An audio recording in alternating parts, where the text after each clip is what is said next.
এ সময় যদি আপনারা ভালোভাবে যদি কাজ না করতে পারেন তাহলে আপনাদের জন্য ভবিষ্যতে আরেকটা হাসিনা আসবেই। গত আওয়ামী আমলে আমি শত শত আলেমের পক্ষে দাঁড়িয়েছিলাম, শত শত আলেমের পক্ষে। আল্লামা গনবী সাহেব, এজাজ সাহেব, ওসামা সাহেব, আমির হামজা সাহেব, এদের পক্ষেও আমি দাঁড়িয়েছিলাম। আপনারা হয়তো মিডিয়াতে দেখতে পেয়েছেন। আওয়ামী লীগ আমলে অনেক আলেমকে যে পরিমাণ অত্যাচার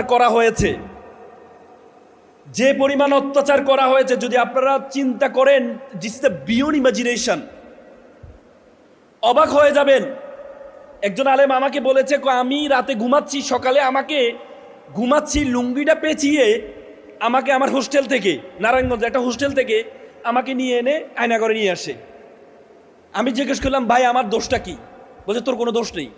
বা আমি